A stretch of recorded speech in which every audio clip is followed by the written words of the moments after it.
Hi friends, welcome back to my YouTube channel. ನಾನಿವತ್ತು bread omelette ಹೇಗೆ ಮಾಡೋದು ಅಂತ ಹೇಳ್ಕೊಡ್ತೀನಿ. ನೋಡಿ ಎಷ್ಟು ಚೆನ್ನಾಗಿದೆ ಅಲ್ವಾ ಬ್ರೆಡ್ ಆಮ್ಲೆಟು. ನಾನು ಆಮ್ಲೆಟ್ ಜೊತೆನೇ ಬ್ರೆಡ್ಡನ್ನು ಇದು ಮಾಡ್ಕೊಂಡಿರೋದು. ಎಷ್ಟು ಚೆನ್ನಾಗಿದೆ ಅಲ್ವಾ. ಬನ್ನಿ ಹಾಗಿದ್ರೆ ಹೇಗೆ ಮಾಡೋದು ಅಂತ ನೋಡೋಣ. ಹಾಗಿದ್ರೆ ಬ್ರೆಡ್ ಆಮ್ಲೆಟ್ ಹೇಗೆ ಮಾಡೋದು ಅಂತ ನೋಡೋಣ. ನಾನಿಲ್ಲಿ 4 ಮೊಟ್ಟೆನ ಕಟ್ ಮಾಡಿಕೊಂಡು ಬೌಲ್ಗೆ ಹಾಕ್ಕೊಂಡಿದ್ದೀನಿ. ಇದಕ್ಕೆ ಇವಾಗ ಕೊತ್ತಂಬರಿ ಸೊಪ್ಪು, ಹಸಿಮೆಣಸಿನ್ಕಾಯಿ ಮತ್ತು 1-2 ಈರುಳ್ಳಿ ಕಟ್ ಮಾಡಿ ಇಟ್ಕೊಂಡಿದ್ದೀನಿ. ಇದಕ್ಕೆ ಹಾಕ್ಕೊಂಡು ಮಿಕ್ಸ್ ಮಾಡ್ಕೊತೀನಿ.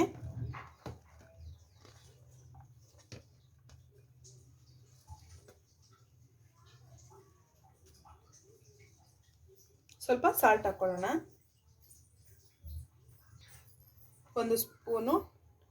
1 ಟೀ ಸ್ಪೂನಷ್ಟು ಸಾಲ್ಟ್ ಹಾಕೋತೀನಿ. ಮಿಕ್ಸ್ ಮಾಡ್ಕೊಳ್ಳೋಣ ಚೆನ್ನಾಗಿ. ಅದನ್ನು ಮಿಕ್ಸ್ ಮಾಡ್ಕೊಳ್ತಾ ಹಾಗೆ ತವನ ಕಾಯ್ಲಿಕ್ಕೆ ಇಟ್ಟಿದ್ದೀನಿ ನಾನು.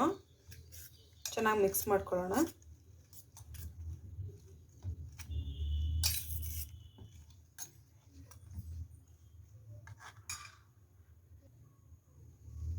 ತವಕ್ಕೆ ಸ್ವಲ್ಪ ಎಣ್ಣೆ ಹಾಕೋತೀನಿ.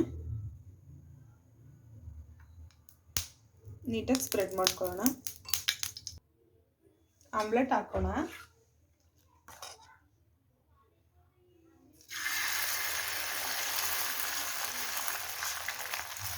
ಸ್ವಲ್ಪ ದೊಡ್ಡದಾಗಬೇಕು ಅಂದ್ರೂ ಹಾಕೋಬೋದು. ನಾನು ಮೀಡಿಯಮ್ ಸೈಜ್ ಮಾಡ್ತಾ ಇದ್ದೀನಿ. ಮಕ್ಕಳಿಗೆ ಈವ್ನಿಂಗ್ ಸ್ನ್ಯಾಕ್ಸ್ಗೆ ಎಲ್ಲ ತುಂಬ ಚೆನ್ನಾಗಿರುತ್ತೆ. ಮಕ್ಕಳು ತುಂಬ ಇಷ್ಟಪಟ್ಟು ತಿಂತಾರೆ. ನಾವು 1 ನಿಮಿಷದಲ್ಲಿ ಇದನ್ನು ರೆಡಿ ಮಾಡಿಕೊಂಡು ಮಾಡ್ಬೋದು.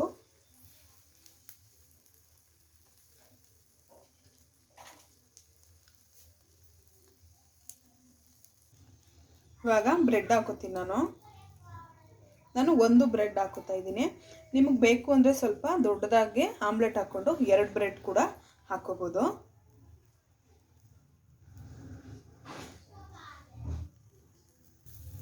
ಇವಾಗ ಈ ಕಡೆ ಬೇಯೋದಕ್ಕೆ ಹಾಕೋಣ. ಎಣ್ಣೆ ಚೆನ್ನಾಗಿ ಹಾಕಿದರೆ ನೀಟಾಗೆ ಎಷ್ಟು ಚೆನ್ನಾಗಿ ಬಂದಿದೆ ನೋಡಿ. ಮಕ್ಕಳು ಏನಾದರೂ ಡಿಫ್ರೆಂಟಾಗಿ ಏನಾದರೂ ಕೇಳ್ತಾ ಇರ್ತಾರಲ್ವ, ಅವಾಗ ಸಂಜೆ ಟೈಮು ಈ ರೀತಿ ಟ್ರೈ ಮಾಡ್ಬೋದು. ತುಂಬ ಚೆನ್ನಾಗಿರುತ್ತೆ. ಒಂದ್ಸಲ ಟ್ರೈ ಮಾಡಿ ನೋಡಿ.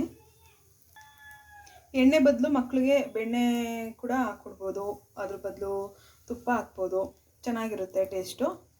ನಾವು ಸ್ವಲ್ಪ ಮೀಡಿಯಮ್ ಫ್ಲೇಮಲ್ಲಿ ಬೇಯಿಸ್ಕೊಂಡ್ರೆ ನೀಟಾಗಿ ಚೆನ್ನಾಗಿ ರೋಸ್ಟ್ ಆಗುತ್ತೆ. ಇದು ತಿರ್ವಾಕೊಳ್ಳೋಣ. ನೋಡಿ, ಇನ್ನೊಂದು ಸ್ವಲ್ಪ ಬೇಕು ಅಂದರೆ ಇಷ್ಟೇ ಸಾಕು ಅಂದರೆ ಪರವಾಗಿಲ್ಲ.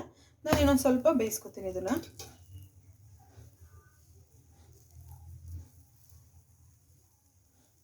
ನನ್ನ ಚಾನಲ್ನ ಯಾರ್ಯಾರು ನೋಡ್ತಾ ಇದ್ದೀರಾ ಅವರೆಲ್ಲ ಸಬ್ಸ್ಕ್ರೈಬ್ ಆಗಿ. ಇನ್ನೂ ಯಾರಾಗಿಲ್ಲ ಅವರಿಗೆ ಹೇಳ್ತಾ ಇರೋದು, ಈಗಾಗಲೇ ಸಬ್ಸ್ಕ್ರೈಬ್ ಆಗಿದ್ದರೆ ನನ್ನ ವೀಡಿಯೋಗಳಿಗೆ ಮತ್ತಷ್ಟು ಬರ್ತಾ ಇರೋಂಥ ವೀಡಿಯೋಗಳನ್ನ ನೀವು ನೋಡಿ ಮತ್ತು ಲೈಕ್ ಮತ್ತು ಶೇರ್ ಮಾಡಿ. ಇವಾಗ ಇದನ್ನು ತೆಗೆದುಬಿಟ್ಟು ಇನ್ನೊಂದು ಹಾಕೊಳ್ಳೋಣ. ನಾನು ಇನ್ನೊಂದು ಆಮ್ಲೆಟ್ ಹಾಕಿದ್ದೀನಿ.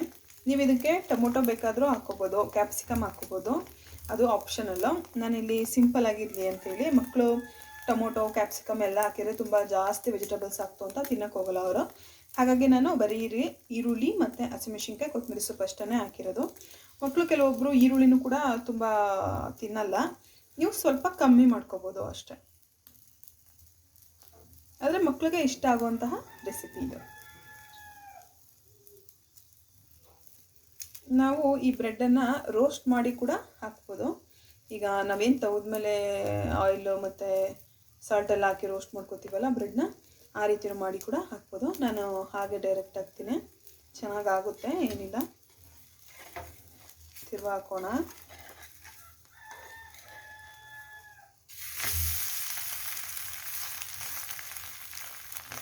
ನಮ್ಮ ಮನೇಲಂತೂ ಎಲ್ರಿಗೂ ಇದು ತುಂಬ ಇಷ್ಟ. ನಿಮ್ಮ ಮನೇಲೂ ಕೂಡ ನೀವೆಲ್ಲರೂ ಟ್ರೈ ಮಾಡಿ, ತುಂಬ ಚೆನ್ನಾಗಿ ಬರುತ್ತೆ.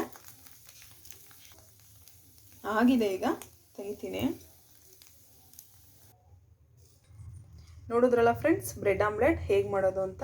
ನೋಡಿ ಎಷ್ಟು ಚೆನ್ನಾಗಿದೆ, ಸೂಪರಾಗಿದೆ ಅಲ್ವಾ. ನಿಮ್ಮ ಮನೇಲೂ ಕೂಡ ನೀವು ಟ್ರೈ ಮಾಡಿ. ನನ್ನ ಈ ವಿಡಿಯೋನ ಲೈಕ್ ಮಾಡಿ, ಶೇರ್ ಮಾಡಿ ಹಾಗೂ ಸಬ್ಸ್ಕ್ರೈಬ್ ಮಾಡಿ. ನನ್ನ ಎಲ್ಲ ವಿಡಿಯೋಗಳಿಗೂ ನಿಮಗೆ ಬರುತ್ತೆ ಅವಾಗ. Thank you so much. ನಾನು ನಿಮ್ಮ ಪದ್ಮಾವತಿ BR ಗೌಡ.